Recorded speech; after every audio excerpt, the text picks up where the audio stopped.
ರಾಘವೇಂದ್ರ ಸ್ವಾಮಿಗಳ 353ನೇ ಉತ್ತರಾರಾಧನಾ ಕಾರ್ಯಕ್ರಮವು ಅದ್ದೂರಿಯಿಂದ ಜರುಗಿತು. ಚನ್ನರಾಯಪಟ್ಟಣ ಗಾಂಧಿ ಸರ್ಕಲ್ನಲ್ಲಿರುವ ರಾಯರ ರಂಗ ಮಂದಿರದಲ್ಲಿ ಆಗಸ್ಟ್ 22ರಂದು ಗುರುವಾರ ಬೆಳಿಗ್ಗೆ ರಾಯರಿಗೆ ಪಂಚಾಮೃತ ಅಭಿಷೇಕ, ವಿಶೇಷ ಅಲಂಕಾರ, ಲಲಿತಾ ಸಹಸ್ರನಾಮ, ವಿಷ್ಣು ಸಹಸ್ರನಾಮ ಪಾರಾಯಣ ಸೇರಿದಂತೆ ವಿಧಿವಿಧಾನಗಳೊಂದಿಗೆ ಶ್ರೀ ರಾಘವೇಂದ್ರ ಸ್ವಾಮಿಯವರ ಉತ್ತರಾರಾಧನೆಯನ್ನು ನಡೆಸಲಾಯಿತು. ರಾಯರ ದರ್ಶನಕ್ಕೆ ಬಂದಂತಹ ಎಲ್ಲ ಭಕ್ತಾದಿಗಳಿಗೆ ಮಂತ್ರಾಲಯದಿಂದ ತಂದ ಪರಿಮಳ ಪ್ರಸಾದವನ್ನು ನೀಡುವ ಮೂಲಕ ರಾಘವೇಂದ್ರ ಸ್ವಾಮಿಗಳ ಅವರ ಜೀವನ ಚರಿತ್ರೆಯ ಬಗ್ಗೆ ಮಾತನಾಡಿ, ಶ್ರೀ ರಾಘವೇಂದ್ರ ಸ್ವಾಮಿಗಳು ಸಮಾಧಿ ಪಡೆಯುವ ಮುನ್ನ ತಮ್ಮ ನಿತ್ಯದ ವಿಧಿವಿಧಾನಗಳನ್ನು ಅನುಸರಿಸಿ ಭಕ್ತರಿಗೆ ತಮ್ಮ ಕೊನೆಯ ಪ್ರವಚನವನ್ನು ನೀಡಿದರು. ಈ ವೇಳೆ ಅವರು, ನಾನು ನನ್ನ ದೇಹವನ್ನು ಮಾತ್ರ ತ್ಯಜಿಸುತ್ತೇನೆ, ಎಲ್ಲರ ಯೋಗಕ್ಷೇಮವನ್ನು ಕಾಪಾಡಲು ಭೌತಿಕವಾಗಿ ಇರುತ್ತೇನೆ ಎಂದು ಹೇಳಿದ್ದಾರೆ.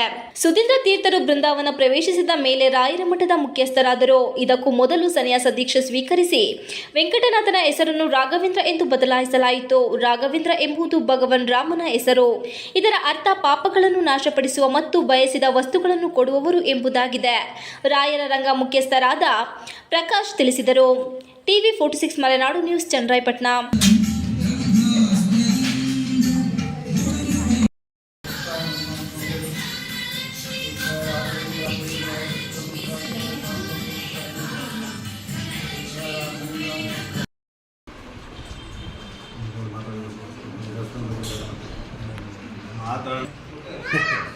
ತುಂಬ ಅದ್ಭುತವಾಗಿ ಮಾಡಿದ್ದಾರೆ.